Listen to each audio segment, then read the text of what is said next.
Fala pessoal, eu sou Janquiel dos Santos, eu sou advogado especialista em concursos públicos e eu sempre trago aqui no canal alguns fatos relevantes e notícias interessantes sobre o mundo jurídico nos concursos públicos. Hoje eu quero falar aqui com vocês sobre a vinculação ao edital. O que se trata esse princípio, o que ele constitui e como que ele é aplicado na prática. Para quem gosta desse tipo de conteúdo, já deixa um like aqui, se inscreva no canal e compartilhe com aquele seu amigo lá que está precisando saber o que se trata o princípio da vinculação ao edital. Vamos ao tema. Pessoal, vamos falar um pouquinho sobre os princípios administrativos e em especial nesse tema aqui hoje sobre o princípio da vinculação ao edital. A administração pública, como eu sempre falo aqui, ela sempre fica vinculada aos princípios administrativos.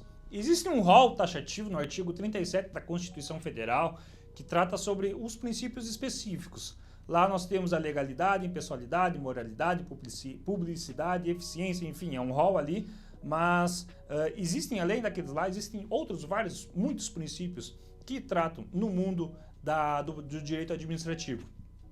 E um de extrema relevância é o princípio da vinculação ao edital. Vamos lá. Quando é publicado um edital de concurso público, a própria administração ela impõe as regras em que aquele concurso ele vai se prosseguir por meio do edital. Então ali serão as regras do edital.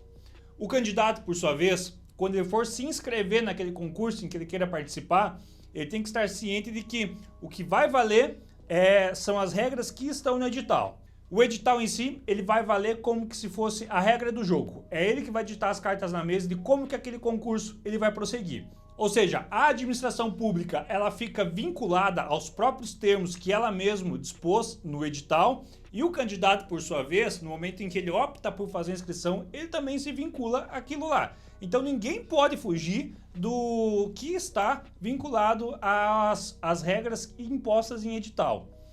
Um erro muito comum que a gente vê é que a própria administração pública, quando ela vai fazer a etapa da aplicação das provas, muitas vezes nós vimos a administração pública, quando ela vai impor a etapa da aplicação das provas, existem algumas questões, algumas vezes, nem sempre, onde algumas questões elas cobram um conteúdo além daquele previsto em edital. Isso aqui seria uma fuga de edital. Quando eu falo em questão cobrada fora de edital, isso aqui já embasa uma nulidade para aquela questão, tá? Porque a própria administração em si, ela não se vinculou às regras que ela mesma impôs e ela extrapolou os seus próprios limites. Esse exemplo que eu dei aqui, ele está muito bem explicado num outro vídeo que eu falo aqui no canal, que eu vou deixar o link aqui, onde eu trato sobre a ilegalidade e a possibilidade de anulações em concursos públicos, onde lá, entre um dos requisitos, onde a gente consegue anular questões de concursos públicos, é questão fora do edital. São poucos os exemplos na prática em que a gente consegue anular uma questão de concurso público, mas um deles é questão fora do edital. Por outro lado, o candidato também tem que ficar vinculado àquela regra do edital.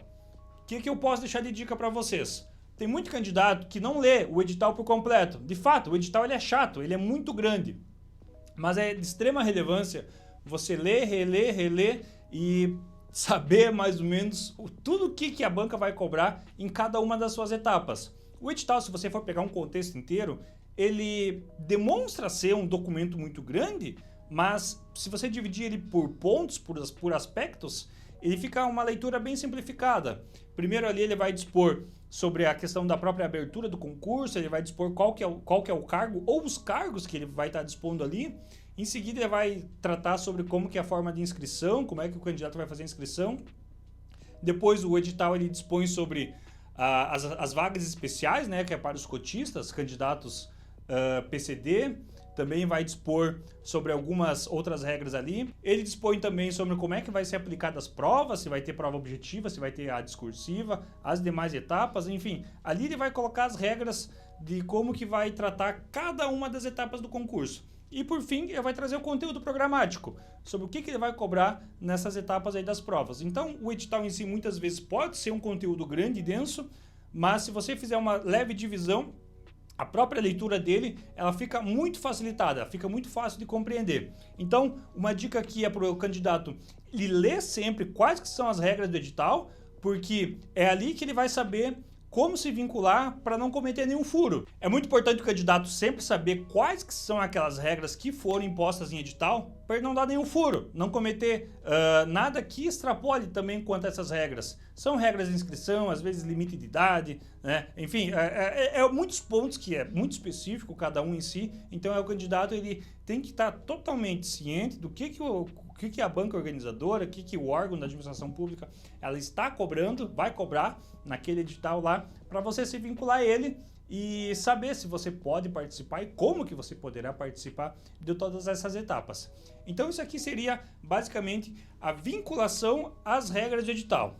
Bem, uma eventual ilegalidade que às vezes acontece quando a banca ela descumpre o seu próprio edital, você pode tentar sanar esse erro aí por parte da banca pelas vias cabíveis, né? Que é o que eu sempre falo aqui. Recurso administrativo, fuga do edital, né? Dependendo qual que foi a etapa do concurso, que a banca ela descumpriu a sua regra do edital. Recurso administrativo, eventual indeferimento do recurso administrativo, o candidato ele consegue também ingressar por meio de uma ação judicial para demonstrar eventual ilegalidade, tá? São vários e vários exemplos em que possam acontecer dentro de um concurso público, quando a banca, ela, por si só, ela entende que seja suprassumo e tenta fugir do edital. Mas um candidato que ele tenha total conhecimento dos seus direitos, ele vai saber quais que são aquelas regras que foram impostas em edital e quanto que a banca está fugindo daquelas regras que ela mesma impôs, tá? Então a via para corrigir esse erro sempre vai ser recurso administrativo, depois ação judicial. Claro, a ação judicial é só quando o recurso em si ele for indeferido, mas são as vias legais que o candidato ele consegue se precaver, se resguardar e corrigir também eventual ilegalidade cometida pela banca por conta de eventual fuga no edital. Pessoal, isso aqui foi um conteúdo então sobre a questão da vinculação das regras do edital. Isso aqui vale tanto para o candidato como para a banca e é interessantíssimo com que você saiba tudo que está no edital, quais que são as regras do jogo, para poder sanar eventual ilegalidade que aconteça em teu desfavor e também para com que você não fuja do edital. Para quem gosta de conteúdo como esse sobre o mundo jurídico dos concursos públicos, já deixa um like aqui, se inscreva no canal. Eu também vou deixar na descrição desse vídeo um link de acesso do WhatsApp que você clicando ali você receberá um atendimento gratuito de alguns dos nossos colaboradores para sanar eventual ilegalidade ou eventual fuga de edital sobre o seu concurso público. Eu vou ficando por aqui e até mais.